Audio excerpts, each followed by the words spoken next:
La jeune fille arrache au sol une petite herbe sans réfléchir, et demande à son oncle, frère cadet de père, aveugle et boiteux de la manger. Mais un garde à côté l'abat brusquement par terre. La jeune fille pleure avec injustice. Ses larmes tombent justement sur la petite herbe. En un instant, la petite herbe fanée revient à la vie. À ce moment, Dayuan, nom du chien, sent une odeur différente de la herbe. L'oncle ne veut pas décevoir la jeune fille, donc il en goûte un peu. La jeune fille regarde l'oncle avec attente dans les yeux. Mais la seconde suivante, l'oncle crache du sang. Le garde pense que la jeune fille a empoisonné l'oncle exprès. Est sur le point de la punir, mais l'oncle le retient brusquement. Parce qu'en ce moment, il peut non seulement se tenir debout à nouveau, mais aussi voir tout avec ses yeux. Jusqu'à ce moment, l'oncle réalise que la jeune fille est peut-être une petite chanceuse, plutôt qu'une fille porte-malheur comme ses parents le disent. En parlant, il veut emmener la jeune fille rentrer chez soi. Mais en chemin, un vieux bœuf les arrête. La jeune fille crie immédiatement « Grand-père bœuf ». Dudu veut rentrer chez soi. Grand-père bœuf dit que devant il y a du danger, il ne faut pas passer. La jeune fille informe immédiatement l'oncle de cette situation. Mais le garde pense qu'elle plaisante. Comment un bœuf peut parler? Mais l'oncle croit en la capacité de la jeune fille. Donc il demande à ses hommes de faire demi-tour et rentrer par un autre chemin. Alors quand le conducteur fait demi-tour, un éboulement de terrain apparaît immédiatement devant. Le comportement de la jeune fille étonne à nouveau l'oncle. En ce moment, il croit davantage que la jeune fille est une petite chanceuse. Bientôt, il rentre chez soi. L'oncle prépare de nouveaux vêtements pour la jeune fille et lui demande de les changer. Il va à l'hôpital et à son retour, il l'amènera voir le grand-père. Ensuite, la domestique apporte les nouveaux vêtements. Mais la fille adoptive méprise beaucoup la jeune fille et fait subrepticement des manœuvres sur les vêtements. Quand la jeune fille est sur le point de changer de vêtements, mais Dayuan, nom du chien, la retient et lui dit de ne pas porter ses vêtements parce que des choses sales ont été versées sur ses vêtements. Si tu les portes, tu auras des démangeaisons et des éruptions rouges. La fille adoptive presse la jeune fille de se changer vite. Même la domestique ne considère pas la jeune fille comme la jeune maîtresse. Voyant que la jeune fille refuse résolument de les porter, la fille adoptive ordonne à la domestique de les mettre forcément sur elle. Heureusement,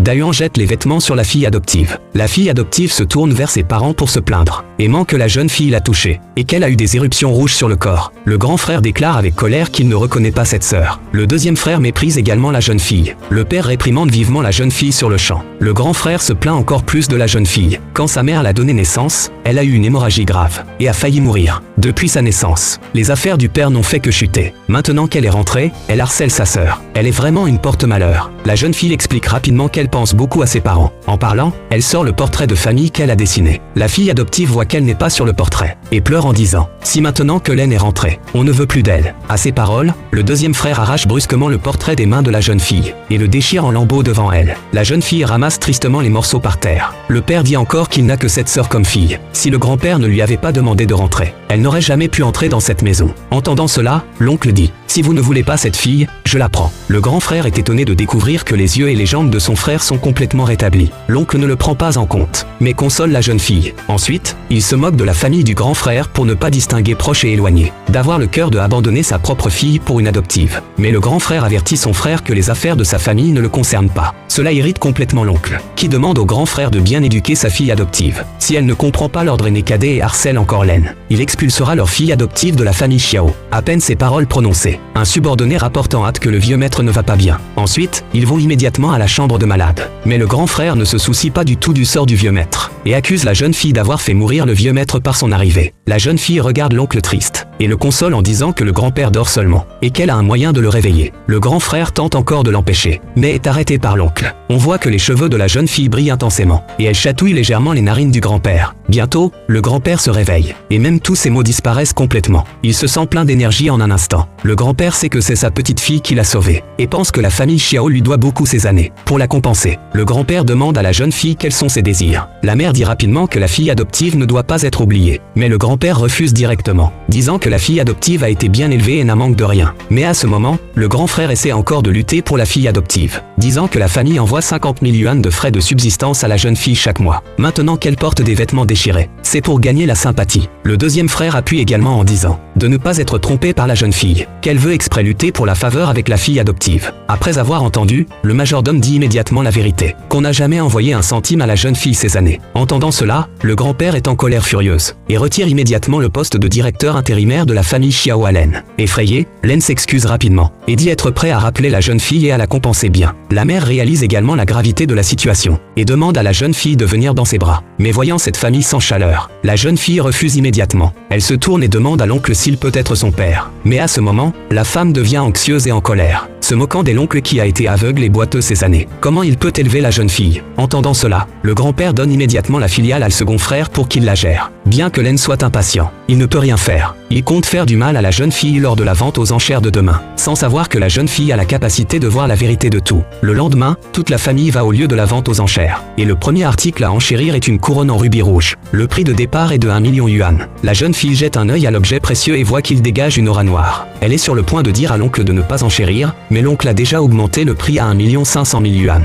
Mais pour plaire à sa fille adoptive, le grand frère augmente directement le prix à 2 millions yuan, puis à 5 millions yuan, puis à 10 millions yuan. La jeune fille retient vite l'oncle et dit qu'elle ne l'aime pas. Finalement, cet objet précieux est remporté par le grand frère. Pour les prochains objets exposés, la jeune fille constate qu'ils sont tous entourés d'aura noire. Elle dit à l'oncle de ne pas suivre les enchères. Le grand frère pense qu'il ne peut pas payer et se moque de le second frère, disant qu'avec son patrimoine, il n'est pas digne de le défier. Plus tard, il va même jusqu'à prendre tous les lots par enchère maximale. Et quand le dernier objet exposé fait son apparition, la jeune fille voit d'un coup qu'il dégage une lumière mystérieuse. Elle demande à l'oncle de l'aider à l'acheter aux enchères. Tout le monde pense que ce n'est qu'une œuvre d'art moderne et qu'elle n'a pas de valeur du tout. Voyant que la jeune fille l'aime, la petite sœur fait immédiatement la coquette à son père et dit qu'elle veut aussi ce chassivet. À ce moment, la jeune fille lève la plaque et annonce un prix. Pour embêter le second frère, le grand frère offre directement un prix de 30 millions yuan, parce qu'il sait que c'est la limite de le second frère. Finalement, il tombe dans les mains du grand frère. Mais toute la famille du grand frère est aveugle à la valeur et pense seulement que les deux yeux du chassivet ont de la valeur. Alors après avoir détaché les deux yeux, il jette directement le chassivet par terre. La jeune fille va vite vers lui et le ramasse. Elle demande à l'oncle aîné si elle peut le lui acheter. Le grand frère se moque immédiatement de le second frère, disant que la jeune fille, comme lui, aime ramasser les ordures qu'il ne veut pas. Plus tard, il donne généreusement le chassivet à la jeune fille. Mais la jeune fille ne veut pas lui devoir, donc elle sort le seul yuan qu'elle a pour l'acheter. À ce moment, l'animateur annonce qu'on arrive à la dernière partie d'expertise des objets. Il invite également Maître Zhang, célèbre dans le monde de l'expertise, sur place. Maître Zhang voit d'un coup que tous les objets remportés par le grand frère sont des faux. Seuls les deux yeux du chassivet valent un peu d'argent. À ce moment, la jeune fille arrête Maître Zhang et dit qu'elle voit une pierre qui dégage de la lumière verte dans le C.